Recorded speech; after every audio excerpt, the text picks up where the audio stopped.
প্রবাসী ভাই বোনদের অনেক দিনের দাবির পরিপ্রেক্ষিতে পাওয়ার অফ অ্যাটর্নি বিধিমালা সংশোধন করা হয়েছে। এখন পুরনো পাসপোর্টে নো ভিসা রিকোয়ার্ড স্টিকার থাকলে কিংবা জন্মসনদ থাকলে বিদেশ থেকে পাওয়ার অফ অ্যাটর্নি সম্পাদন করতে পারবে। আগামী 2 মাসের মধ্যে আইনগত সহায়তা কার্যক্রম ব্যাপকভাবে বিস্তার করা হবে। বছরে এখন গড়ে 35,000 মামলা নিষ্পত্তি হয়। আমাদের লক্ষ্য এটিকে 2 লক্ষ মামলায় উন্নতি করা।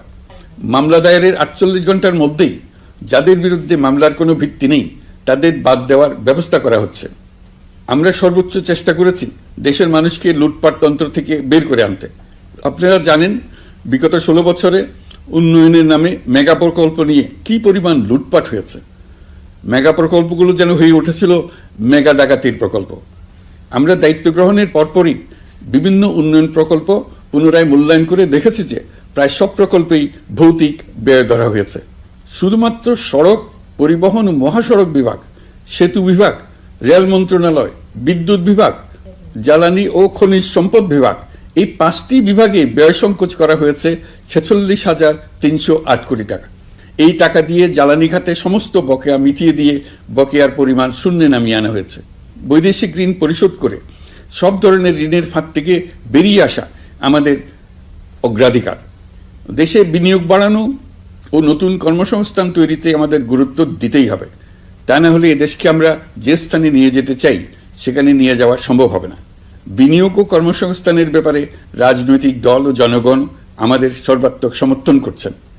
সকলের মধ্যে ব্যাপক আগ্রহ, কৌতূহল আমাদের অনুপ্রেরণা যোগাচ্ছে। সংশ্লিষ্টদের সঙ্গে আলোচনা করে বিনিয়োগ পরিবেশ উন্নত করতে 30টি মূল সংস্কার কাজকে অগ্রাধিকার দেওয়া হয়েছে এবং ইতিমধ্যে 18টি সুপারিশ বাস্তবায়ন করা হয়েছে। বিনিয়োগ বান্ধব পরিবেশ গড়ে তুলতে এবং দেশি বিদেশি শিল্প প্রতিষ্ঠানের মধ্যে সংযোগ সৃষ্টি করতে আমরা সর্বোচ্চ চেষ্টা করে যাচ্ছি। গত অক্টোবর হতে মার্চ পর্যন্ত নেট বিদেশি বিনিয়োগ এসছে মোট 756 মিলিয়ন মার্কিন ডলার, অর্থাৎ প্রায় 9,247 কোটি টাকা। বাংলাদেশ ইনভেস্টমেন্ট সামিট 2025-এ নির্দিষ্ট খাতভিত্তিক সেশনের মাধ্যমে ব্যবসায়ী চেম্বার, ব্যাংক ও বেসরকারি খাতের অন্যান্য অংশীদারদের মধ্যে আলোচনা হয়েছে। ইনভেস্টমেন্ট সামিটে বিদেশি বিনিয়োগকারীরা ও রাজনৈতিক দলগুলোর মধ্যেও আলোচনার জন্য আলাদা ব্যবস্থা রাখা হয়েছিল, যাতে করে পরবর্তীতে যে দলই ক্ষমতায় আসুক না কেন তারা যেন বিনিয়োগ বান্ধব বাংলাদেশ গড়তে নিজেদের প্রতিশ্রুতির কথা জানাতে পারেন। সম্প্রতি চীনের বাণিজ্য মন্ত্রী চীনের 100টি কোম্পানির প্রায় 150 বিনিয়োগকারী ও ব্যবসায়ী নিয়ে বাংলাদেশে এসছেন। আমরা আশা করছি খুব দ্রুতই বড় আকারের বিদেশি বিনিয়োগ দেখতে পাব। সম্প্রতি আমি চীন, কাতার, জাপান সহ কয়েকটি দেশ সফর করেছি। এসব সফরেও বিভিন্ন বৈঠকে বাংলাদেশের অর্থনৈতিক সম্ভাবনা অগ্রগতির কথা তুলে ধরেছে। দ্বিপাক্ষিক বাণিজ্য বিনিয়োগের বিষয়ে ফলপ্রসূ আলোচনা হয়েছে। আরও বেশি সংখ্যক বাংলাদেশি যাতে বিদেশে কর্মসংস্থানের সুযোগ পায় সে চেষ্টা করেছি। বাংলাদেশে কাতারি বিনিয়োগকারীদের জন্য একটি বিশেষ অর্থনৈতিক অঞ্চল গড়ে তোলার বিষয়ে আমাদের মধ্যে আলোচনা হয়েছে। বাংলাদেশের লাখো লাখো ছেলেমেয়েরা মাদ্রাসায় পড়াশোনা করে, তাদের জন্য প্রযুক্তি শিক্ষা ও বিদেশি ভাষা শিক্ষা চালু করতে আমরা কাতার চ্যারিটির সাহায্য চেয়েছি। গত মাসে আমি জাপান সফরে গিয়েছিলাম। এই সফরে জাপানের প্রধানমন্ত্রী বাংলাদেশকে বাজেট সহায়তা ও রেলপথ উন্নয়নের জন্য $1 বিলিয়ন মার্কিন ডলারের ঋণ ঘোষণা করেছেন। দ্বিপাক্ষিক 3টি চুক্তিপত্র বিনিময় হয়েছে। এই সফরে 2 দেশের মধ্যে অর্থনৈতিক বিনিয়োগ ও অন্যান্য সহযোগিতার ক্ষেত্রে 6টি সমঝোতা স্মারক অর্থাৎ MOU স্বাক্ষর হয়েছে। বাংলাদেশের কর্মশক্তির দক্ষতা বৃদ্ধি এবং জাপানে তাদের কর্মসংস্থান সহজতর করার লক্ষ্যে জাপানের সঙ্গে আমরা 2টি সমঝোতা স্মারকে স্বাক্ষর করেছি। জাপানের শ্রমিক সংকট রয়েছে। আমরা আগামী 5 বছরে জাপানে 1 লক্ষ কর্মী পাঠানোর চুক্তি সই করেছি। এর চাইতে আরও বেশি শ্রমিক ক্রমাগতভাবে পাঠানোর আয়োজন করে এসছি। প্রিয় দেশবাসী, 1971 সালে বাংলাদেশ স্বাধীন হওয়ার পর অর্থনৈতিকভাবে আমাদের যে উন্নতির শিখরে থাকার কথা ছিল, বিশ্বের কাছে মাথা উঁচু করে দাঁড়াবার কথা ছিল, সেই উচ্চতায় আমরা পৌঁছতে পারিনি। আমরা চাই বাংলাদেশ দক্ষিণ এশিয়ার অর্থনৈতিক প্রাণকেন্দ্র হিসেবে প্রতিষ্ঠিত হোক। এই কারণে বিনিয়োগ পরিষেবার উন্নয়নের পাশাপাশি বন্দরের সক্ষমতা বাড়াতে উদ্যোগ নিয়েছি। এটা করা সম্ভব না হলে দেশের কোটি কোটি মানুষের বেকারত্ব ঘুচবে না, অর্থনৈতিক সংকট রয়েই যাবে। চট্টগ্রাম বন্দর নিয়ে অনেকের মধ্যে কৌতূহল তৈরি হয়েছে। মাঝে মাঝে এমন কথাও শুনেছি যে এই বন্দর বিদেশিদেরকে নাকি দিয়ে দেওয়া হচ্ছে। আমি আগেও জানিয়েছি, চট্টগ্রাম বন্দর হলো বাংলাদেশের অর্থনীতির হৃৎপিণ্ড। বর্তমানে এই হৃৎপিণ্ড অতি দুর্বল। এখন যে অবস্থায় আছে সেই অবস্থায় তাকে রেখে দিলে আমাদের অর্থনীতিকে সামনে এগিয়ে নিয়ে যাওয়া সম্ভব হবে না। এই হৃৎপিণ্ডকে বড় করতে হবে, মজবুত করতে হবে, সুঠাম করতে হবে। তা করতে হলে বহু উদ্যোগ গ্রহণ করতে হবে, অভিজ্ঞদের সাহায্য লাগবে। আমরা যাদের সঙ্গে যোগাযোগ করেছি তারা বন্দর ব্যবস্থাপনায় বিশ্বের সেরা, সবচেয়ে অভিজ্ঞ। তারা ইউরোপ, কানাডা, অস্ট্রেলিয়া, চীন, দক্ষিণ কোরিয়া, ভারত, পাকিস্তান, তুরস্ক, মধ্যপ্রাচ্য ও আফ্রিকা সহ বিশ্বজুড়ে বন্দর পরিচালনা করে। তাদের কাজ বন্দর ব্যবস্থাপনা। আমাদের লক্ষ্য হলো বন্দর ব্যবস্থাপনার কাজ যত তাড়াতাড়ি সম্ভব তাদের কাছ থেকে শিখে নাও। আমি গ্যারান্টি দিয়ে বলতে পারি, যদি 31 সালের মধ্যে আমরা বন্দরের কাজ শিখে ফেলি, এর পরবর্তী 5 বছরে অর্থাৎ 36 সালের মধ্যে পৃথিবীর যত দেশে যত বন্দর এই কোম্পানিগুলো চালায় তাদের বহু বন্দর এই বাংলাদেশিরাই পরিচালনা করবে। আপনারা যে বন্দরেই পা দেবেন দেখবেন সেখানে বাংলাদেশিরা আছেন। বহু লোকের কর্মসংস্থান হবে, বহু লোকের উপরে ওঠার সুযোগ হবে। তাদের নিজেদের প্রয়োজনেই তারা আমাদের চাকরি দেবে। আগে যে কোনো জাহাজে চড়লে দেখতাম জাহাজের নাবিক চট্টগ্রামের কিংবা সিলেটের। বন্দরের কাজ একবার শিখে নিতে পারলে ভবিষ্যতে আমরা যে বন্দরে যাব না কেন দেখব সেখানে চট্টগ্রাম, নোয়াখালী, সিলেট আর বরিশালের লোক, বাংলাদেশের লোক। আমাদের বন্দর যদি আধুনিক হয় তা শুধু বাংলাদেশের অর্থনীতিতেই ভূমিকা রাখবে না, বরং আমরা নেপাল, ভুটান সহ পার্শ্ববর্তী সকল দেশের অর্থনীতিতে ইতিবাচক ভূমিকা রাখতে সক্ষম হব। এই বন্দরই হবে অঞ্চলের অর্থনীতির সমৃদ্ধির চাবিকাঠি। কুমিরা থেকে টেকনাফ পর্যন্ত নানা বন্দরের কর্মচাঞ্চল্যে সমগ্র উপকূল অঞ্চল দক্ষিণ এশিয়ার একটি গুরুত্বপূর্ণ অর্থনৈতিক প্রাণকেন্দ্র হিসেবে প্রতিষ্ঠিত হবে।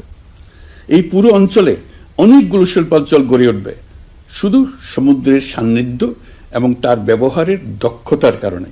তার সঙ্গে গড়ে উঠবে আরেকটি নতুন শিল্প, আধুনিক পদ্ধতিতে সমুদ্রে মাছ পালন, আহরণ ও প্রক্রিয়াজাতকরণের শিল্প।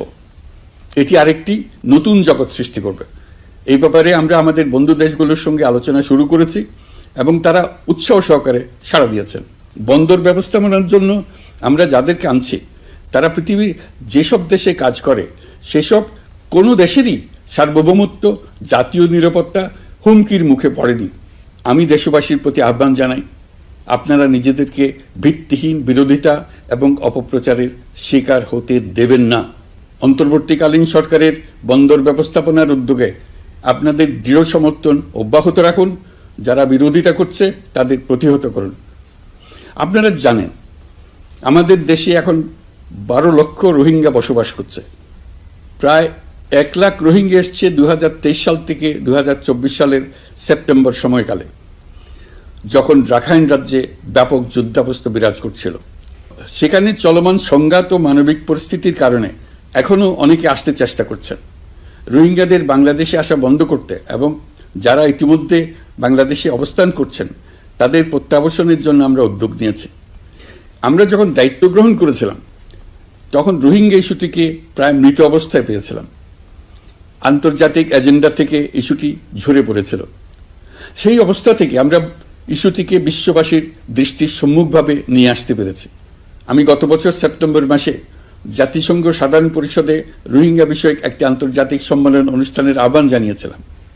আপনারা জেনে খুশি হবেন, জাতিসংঘের সকল সদস্য রাষ্ট্র এই বিষয়ে একমত হয়েছেন এবং তারা একটি উচ্চ পর্যায়ের আন্তর্জাতিক সম্মেলন আয়োজনের সিদ্ধান্ত নিয়েছে। এই বছর সেপ্টেম্বর মাসে যুক্তরাষ্ট্রের নিউ ইয়র্কে এই সম্মেলনটি অনুষ্ঠিত হবে। একই সাথে রোহিঙ্গাদের প্রত্যাবাসনের জন্য আমরা আন্তর্জাতিক জনমত গঠন করতে পেরেছি।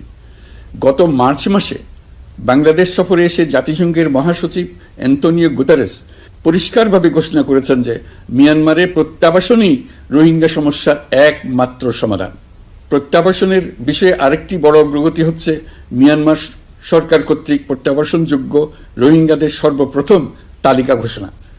গত এপ্রিল মাসে ব্যাংককে বিমস্টেক সম্মেলনের সাইডলাইনে আলোচনার সময় মিয়ানমার সরকার প্রথমবারের মতো 1,80,000 রোহিঙ্গা প্রত্যাবাসনযোগ্য বলে ঘোষণা করেছে। রোহিঙ্গাদের প্রত্যাবাসনে ও আমাদের সীমান্তের নিরাপত্তা নিশ্চিত করতে মিয়ানমারের সরকার সহ সেখানকার বিদ্রোহী গোষ্ঠীর সাথে আনুষ্ঠানিক ও অনানুষ্ঠানিক যোগাযোগ রাখা হচ্ছে। আমরা যত দেশেই সফর করেছি সব দেশেই রোহিঙ্গা সংকট মোকাবেলায় রাষ্ট্রীয় নেতা ও সরকারের প্রতিনিধিদের সঙ্গে আলোচনা করেছি, তাদের সহযোগিতা চেয়েছে। তারা ইতিবাচকভাবে আমাদের আহ্বানে সাড়া দিয়েছেন। জাতিসংঘের মহাসচিব গত মার্চ মাসে ঢাকা সফরকালে রাখাইন রাজ্যে মানবিক বিপর্যয়ের মোকাবেলার জন্য একটি ত্রাণ চ্যানেলের প্রস্তাব করেছিলেন। তিনি বলেছিলেন এই প্রস্তাবটি রোহিঙ্গাদের প্রত্যাবাসনে সহায়ক হবে। বিষয়টি প্রস্তাব পর্যায়ে রয়ে গেছে। আমরা লক্ষ্য করেছি রাখাইনের জন্য বাংলাদেশ করিডোর দিয়ে দিয়েছে বলে একটা অপপ্রচার চালানো হচ্ছে। আমি সুস্পষ্টভাবে বলছি, এটা সর্বৈব মিথ্যা। এটা চিলে কান নিয়ে যাওয়ার গল্প। যারা অসত্য কল্পকাহিনী বানিয়ে বাংলাদেশের মানুষকে ক্রমাগত বিভ্রান্ত করে অশান্তি সৃষ্টিতে নিয়োজিত, এটা তাদেরই শিল্পকর্ম। আপনারা এই বিষয়ে হুঁশিয়ার থাকবেন, কোনোভাবেই বিভ্রান্ত হবেন না। এসব অপপ্রচার সত্ত্বেও আমরা লক্ষ্যচ্যুত হব না। এই জটিল সমস্যাটি সমাধানে আমাদের কাজ চালিয়ে যাব। প্রিয় দেশবাসী, আগামী মাসে জুলাই গণ অভ্যুত্থানের বছর পূর্ণ হবে। যাদের আত্মত্যাগের কারণে এই অভ্যুত্থান সম্ভব হলো, আমরা তাদেরকে এবং তাদের পরিবারকে প্রতি মুহূর্তে আমাদের দৃষ্টিতে রেখেছি। তাদের জন্য নানা কর্মসূচি আমরা বাস্তবায়ন করে চলেছি। এখন পর্যন্ত 834টি শহীদ পরিবারের মধ্যে 630টি শহীদ পরিবারকে 10 লক্ষ টাকা করে 63 কোটি টাকার সঞ্চয়পত্রের জন্য ব্যাংক চেক দেওয়া হয়েছে। অবশিষ্ট যারা আছেন তাদের ওয়ারিশ নির্ধারণ সংক্রান্ত বিষয়গুলি নিষ্পত্তি সাপেক্ষে সঞ্চয়পত্র দেওয়া হবে। এর পাশাপাশি গণ অভ্যুত্থানে আহত প্রায় 12,500 জনকে 106 কোটি টাকা দেওয়া হয়েছে। গণ অভ্যুত্থানে আহতদের মধ্যে সরকারি বেসরকারি বিভিন্ন হাসপাতালে এই পর্যন্ত 15,393 জন চিকিৎসা গ্রহণ করেছেন। স্বাস্থ্যসেবা বিভাগের মাধ্যমে 40 জন আর মুক্তিযুদ্ধ বিষয়ক মন্ত্রণালয়ের মাধ্যমে 11 জনকে উন্নত চিকিৎসার জন্য সিঙ্গাপুর, থাইল্যান্ড ও রাশিয়া পাঠানো হয়েছে। তাদের চিকিৎসা বাবদ এই পর্যন্ত সরকার 61 কোটি টাকা ব্যয় করেছে এবং এই ব্যয় অব্যাহত আছে। আরও 28 জন জুলাই যোদ্ধাকে উন্নত চিকিৎসার জন্য সিঙ্গাপুর, থাইল্যান্ড ও তুরস্কে পাঠানোর প্রক্রিয়া চলছে। এখন পর্যন্ত বিভিন্ন হাসপাতালে চিকিৎসাধীনদের যুক্তরাজ্য, যুক্তরাষ্ট্র, ফ্রান্স, সিঙ্গাপুর, থাইল্যান্ড, চীন, মালয়েশিয়া ও নেপাল থেকে 26 জন বিশেষজ্ঞ চিকিৎসক এসে বিনামূল্যে চিকিৎসা দিয়েছেন। এই চিকিৎসকবৃন্দ শুধু যাতায়াত খরচ গ্রহণ করেছেন, এর বেশি কিছু তারা গ্রহণ করতে চান নাই। আমরা তাদের প্রতি কৃতজ্ঞ। এই পর্যন্ত শহীদ পরিবারগুলোকে সঞ্চয়পত্র প্রদান, আহত ব্যক্তিদের চিকিৎসা ও চেক প্রদান বাবদ সরকার মোট 285 কোটি টাকা ব্যয় করেছে। প্রিয় দেশবাসী, আমি শুরু থেকেই বলেছি, পতিত স্বৈরাচার বাংলাদেশকে যেভাবে ধ্বংসস্তূপ বানিয়েছে, সেখান থেকে নতুন করে যাত্রা শুরু করতে হলে ন্যূনতম 3টি আবশ্যিক কাজ সম্পন্ন করতে হবে। প্রথমত, বিচার ও জবাবদিহিতা প্রতিষ্ঠার উদ্যোগ দৃশ্যমান করে তোলা। দ্বিতীয়ত, রাষ্ট্রের গণতান্ত্রিক পুনর্গঠন ও প্রাতিষ্ঠানিক কাঠামোর সংস্কার সাধনে প্রয়োজনীয় ঐক্যমত ও পথনকশা তৈরি করা। তৃতীয়ত, একটি অবাধ, সুষ্ঠু ও শান্তিপূর্ণ নির্বাচন আয়োজন করে ক্ষমতা হস্তান্তরের গণতান্ত্রিক প্রক্রিয়া সম্পন্ন করা। এই লক্ষ্যে ধ্বংসপ্রাপ্ত নির্বাচন ব্যবস্থাকে স্থায়ীভাবে সংস্কার করা। এই 3টি ম্যান্ডেট হচ্ছে দেশবাসীর সাথে আমাদের চুক্তি। 24-এর শহীদের রক্তে ভেজা এই চুক্তি আপনাদের সার্বিক সমর্থন, আস্থা ও সহযোগিতা নিয়ে এবং পতিত শক্তি ও তার দোসরদের সৃষ্ট সকল বাধা বিপত্তিকে পরাভূত করে আমরা সম্মিলিতভাবে বাস্তবায়ন করতে সক্ষম হব বলে আমার দৃঢ় বিশ্বাস। গত বছর জুলাই-আগস্ট মাসে সংঘটিত হত্যাযজ্ঞ সহ বিগত 16 বছরের গুম খুন নির্যাতনের সত্য উদ্ঘাটন এবং আর্থিক খাতের সীমাহীন দুর্নীতি, অনিয়ম ও অপরাধের বিচার প্রক্রিয়া আমরা শুরু করেছি। মানবতা বিরোধী অপরাধের বিচারের জন্য আন্তর্জাতিক অপরাধ ট্রাইব্যুনাল গঠনের পর প্রসিকিউশন টিম গঠন ও তদন্ত কর্মকর্তা নিয়োগের পাশাপাশি বিচারিক কার্যক্রম পরিচালনা প্রক্রিয়াধীন ছিল। যত দ্রুত সম্ভব বিচার কাজ শুরুর ব্যাপারে আমরা আশাবাদী ছিলাম। আপনারা জানেন, জুলাইয়ে সংঘটিত হত্যাযজ্ঞের বিচার ইতিমধ্যে শুরু হয়ে গেছে। বিচার কাজ যেন দ্রুত গতিতে সম্পন্ন হয় সেজন্য সরকারের পক্ষ থেকে যত রকম সহযোগিতা প্রয়োজন আমরা তা দিচ্ছি। বিচারের জন্য আন্তর্জাতিক অপরাধ ট্রাইব্যুনালের এজলাস কক্ষ ডিজিটাল প্রযুক্তিতে সমৃদ্ধ করা হয়েছে। ইতিহাসে প্রথমবারের মতো কোনো বিচার পর্ব আদালতের অনুমতিক্রমে সরাসরি কিংবা রেকর্ডকৃত পদ্ধতিতে গণমাধ্যমে প্রচারিত হচ্ছে। আমরা বিশ্বাস করি এতে করে বিচার বিভাগের প্রতি মানুষের আস্থা বাড়বে, বিচার নিয়ে অপপ্রচার বন্ধ হবে। প্রসিকিউশন বলছে, বিগত সরকার পতনের পর তাদের আজ্ঞাবহ ব্যক্তিরা বিভিন্ন গুরুত্বপূর্ণ সাক্ষ্য প্রমাণ বিনষ্ট করার চেষ্টা করেছে। থানা, হাসপাতাল সহ গুরুত্বপূর্ণ স্থানের দলিলপত্র পুড়িয়ে বা লুকিয়ে নষ্ট করার চেষ্টা করা হয়েছে।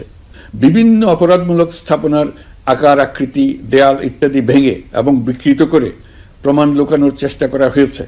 বিভিন্ন ডিজিটাল এভিডেন্স যেমন ভিডিও, অডিও, ইন্টারনেট ডেটা যেগুলো ডিলিট বা ধ্বংস করার চেষ্টা করা হয়েছে, তদন্ত কর্মকর্তারা সর্বাধুনিক প্রযুক্তি ব্যবহার করে সেগুলো রিকভার এবং রেস্টোর করার কাজ করছেন। এই কাজে আমরা দেশবাসীর কাছেও সহযোগিতা কামনা করছি। স্বৈরাচারী সরকারের আমলে গত 16 বছরে রাজনৈতিক ভিন্নমত দমনের জন্য বিপুল সংখ্যক মানুষকে গুম করা হয়েছিল। এই মানুষগুলোকে এমন সব বন্দিশালায় আটকে রাখা হয়েছিল যাদের কোনোটির আয়তন ছিল মাত্র 3 ফিট বাই 3 ফিট। গুমের ঘটনা তদন্ত ও এই ভয়াবহ অপরাধের সঙ্গে যারা জড়িত তাদের বিচারের জন্য একটি স্বাধীন গুম সংক্রান্ত কমিশন নিরলসভাবে কাজ করে যাচ্ছে। তারা গুমের এমন রোমহর্ষক ঘটনা আবিষ্কার করেছে যা নিষ্ঠুরতার চূড়ান্ত সীমা ছাড়িয়ে গেছে। মানুষকে পেট কেটে সিমেন্টের বস্তা ঢুকিয়ে নদীতে ডুবিয়ে দেওয়া হতো, ইঞ্জেকশন দিয়ে অজ্ঞান করে জ্বলন্ত ইটভাটায় নিক্ষেপ করা হতো, ট্রেন ও গাড়ির নিচে ছুঁড়ে ফেলা হতো। কমিশন এখন পর্যন্ত 2টি অন্তর্বর্তীকালীন প্রতিবেদন জমা দিয়েছে। তারা এখনও প্রতিনিয়ত নতুন অভিযোগ পাচ্ছে। ইতিমধ্যে গুমের তদন্ত কার্যক্রমের জন্য ঢাকা শহরে 3টি, চাঁপাইনবাবগঞ্জ ও বগুড়া জেলায় 3টি গুমের কেন্দ্র পরিদর্শন ও সাক্ষ্য গ্রহণ করা হয়েছে। তদন্ত কাজে মানুষের সম্পৃক্ততা বাড়াতে বিশ্ববিদ্যালয়, মাদ্রাসা পর্যায়ে গণশুনানি গ্রহণ করা হয়েছে। মোট 8 শতাধিক শিক্ষার্থী, শিক্ষক, সাধারণ মানুষ গণশুনানিতে অংশ নিয়েছেন। গুম সংক্রান্ত বেশ কিছু অভিযোগ ইতিমধ্যে আন্তর্জাতিক অপরাধ ট্রাইব্যুনালের তদন্ত সংস্থার কাছে জমা হয়েছে। এছাড়াও এই সংক্রান্ত একটা আইন প্রণয়নের কাজ প্রায় শেষ পর্যায়ে আছে। অল্প কিছুদিনের মধ্যেই এটি চূড়ান্ত হবে বলে আশা করছি। গত 16 বছর ধরে এদেশের প্রতিটি স্তরে অপরাধ, অনিয়ম, দুর্নীতির ভাইরাস ছড়িয়ে পড়েছিল। এই রোগাক্রান্ত রাষ্ট্র ব্যবস্থাকে রোগমুক্ত করে জনগণের কল্যাণমুখী করতে হলে আমাদের রাজনৈতিক দলগুলোর সক্রিয় অংশগ্রহণ জরুরি। আমরা দায়িত্ব নেবার পর থেকেই রাজনৈতিক দলগুলোর সাথে নিয়মিত যোগাযোগ রেখেছি। বিভিন্ন ইস্যুতে রাজনৈতিক নেতাদের সঙ্গে আলাদা এবং একত্রিতভাবে বৈঠক করেছি। সর্বশেষ গত মাসের শেষ সপ্তাহেও বিভিন্ন রাজনৈতিক দলের নেতৃবৃন্দের সঙ্গে আমি বৈঠক করেছি এবং চলতি সপ্তাহে জাতীয় ঐক্যমত কমিশনের 2য় পর্বের আলোচনা শুরু করেছি। সরকার পরিচালনায় তারা তাদের গুরুত্বপূর্ণ মতামত তুলে ধরেছেন। রাজনৈতিক দলগুলো শুরু থেকে আমাদের সাথে সহযোগিতা করে আসছেন এবং সবসময় তারা সহযোগিতা অব্যাহত রাখার প্রতিশ্রুতি দিয়েছেন। প্রিয় দেশবাসী, আপনাদের নিশ্চয় মনে আছে জুলাই গণঅভ্যুত্থানের নেতৃত্বে অংশ নেওয়া শিক্ষার্থীরা একটি জুলাই ঘোষণাপত্র দেওয়ার কথা জানিয়েছিল। তারা আমাকেও সেখানে আমন্ত্রণ জানায়। আমি বলেছিলাম দেশের সকল রাজনৈতিক ব্যক্তিবর্গ, নাগরিক সমাজের প্রতিনিধি সহ অন্যদের সঙ্গে নিয়ে সকলে মিলে এই ঘোষণাপত্র দেওয়া ভালো হবে। এর পাশাপাশি আগামী জুলাই মাসেই সকল রাজনৈতিক দলের ঐকমত্যের ভিত্তিতে একটি জুলাই সনদ প্রস্তুত করে আমরা জাতির সামনে উপস্থাপন করতে পারব বলে আশা করছি। এই জুলাই সনদ হলো একটি প্রতিশ্রুতি, একটি জনকল্যাণমুখী রাষ্ট্র নির্মাণের জন্য সংস্কার কমিশন যে প্রস্তাবগুলো দিয়েছে সেগুলোর মধ্য থেকে রাজনৈতিক দলগুলো যে কয়টিতে একমত হয়েছে তার তালিকা থাকবে এই সনদে। জুলাই সনদে স্বাক্ষর করে তারা জাতির কাছে সেগুলো বাস্তবায়নের অঙ্গীকার করবে। জুলাই সনদ অনুযায়ী আশু করণীয় সংস্কার কাজগুলো আমরা বাস্তবায়ন করতে প্রতিজ্ঞাবদ্ধ। বাকি অংশের বেশ কিছু কাজও আমরা শুরু করে যেতে চাই। আশা করি অবশিষ্ট অংশ পরবর্তীতে নির্বাচিত সরকারের মাধ্যমে বাস্তবায়ন অব্যাহত থাকবে। প্রাতিষ্ঠানিক সংস্কারের দৃঢ় প্রতিশ্রুতি বাস্তবায়নে আমাদেরকে দৃঢ়ভাবে এবং ঐক্যবদ্ধভাবে এগিয়ে যেতে হবে। এর কোনো বিকল্প নেই। এর বাস্তবায়নের মাধ্যমে পুরো বিশ্বের কাছে দেশের নতুন ঐক্যবদ্ধ ভাবমূর্তি তুলে ধরা যাবে। বিশ্বব্যাপী সবার কাছে জাতি হিসেবে বাংলাদেশের শক্তি সম্পর্কে স্পষ্ট ধারণা তৈরি হবে। ঐকমত্য কমিশন গঠন করা আমাদের একটি দুঃসাহসিক উদ্যোগ ছিল। অন্য কোনো দেশে এমন কোনো নজির নেই। এর মাধ্যমে আমরা জাতি হিসেবে রাজনৈতিক গভীরতার সন্ধান পেয়েছি। রাজনৈতিক ঐক্যে পৌঁছার জন্য ঐকমত্য কমিশনের সঙ্গে সকল দলের দলগত প্রস্তুতি, ঘণ্টার পর ঘণ্টা কমিশনের সঙ্গে ঐকান্তিক আলোচনা, জাতীয় লাইভ টেলিভিশনের সামনে সকল দলের ঐকমত্যে পৌঁছার একান্ত প্রয়াস আমাদের রাজনৈতিক ইতিহাসে স্মরণীয় হয়ে থাকবে। এই কমিশনের চেয়ারম্যান হিসেবে আমি সকল রাজনৈতিক দলের কাছে তাদের সীমাহীন ধৈর্য এবং কমিশনের প্রতি তাদের সহযোগিতা এবং সৌজন্য প্রকাশের জন্য জাতির পক্ষ থেকে ধন্যবাদ জানাচ্ছি। আশা করি আমাদের অসমাপ্ত কাজ সমাপ্ত করে শিগগিরই পূর্ণাঙ্গ জুলাই সনদ তৈরি করে জাতির জন্য একটা নতুন পথ নির্দেশনা রেখে যেতে পারব। এই কমিশনের অভিজ্ঞতার মাধ্যমে দেশের যে নতুন রাজনৈতিক সংস্কৃতি গড়ে ওঠার সম্ভাবনা দেখা দিয়েছে, আগামী নির্বাচনের মাধ্যমে যদি সেটা বিকাশমানভাবে স্থায়ী রূপ দিতে পারে, তাহলে আমরা ভবিষ্যতের সকল রাজনৈতিক সংকট মোকাবেলা করতে সক্ষম হব। সকল প্রস্তুতি সমাপ্ত করে দেশের সকল মানুষের, কিশোর কিশোরী, তরুণ তরুণী, ছাত্রছাত্রী, কৃষক, জেলে, গৃহিণী, দিনমজুর, শ্রমিক, ব্যবসায়ী, পেশাজীবী, শিল্পী সবাই মিলে চেষ্টা করে একটা সুন্দর নিখুঁত নির্বাচন আয়োজন করে নতুন বাংলাদেশের দৃঢ় ভিত্তি রচনা করব। প্রিয় দেশবাসী, আমি জানি আগামী জাতীয় নির্বাচন কখন হবে সে বিষয়ে সিদ্ধান্ত জানার জন্য রাজনৈতিক দল ও জনগণের মধ্যে বিপুল আগ্রহ রয়েছে। আমি বারবার বলেছি, এই নির্বাচন ডিসেম্বর থেকে আগামী বছরের জুনের মধ্যে অনুষ্ঠিত হবে। এই সময়ের মধ্যে দেশের নির্বাচন উপযোগী পরিবেশ সৃষ্টির জন্য যা যা করা দরকার সরকার তাই করছে। এখানে মনে রাখা জরুরি, বাংলাদেশ স্বাধীনতার পর থেকে যতবার গভীর সংকটে নিমজ্জিত হয়েছে তার সবগুলোরই প্রধান কারণ ছিল ত্রুটিপূর্ণ নির্বাচন। ত্রুটিপূর্ণ নির্বাচন প্রক্রিয়ায় বারবার ক্ষমতা কক্ষিগত করার মধ্য দিয়ে একটি রাজনৈতিক দল বর্বর ফ্যাসিস্টে পরিণত হয়েছিল।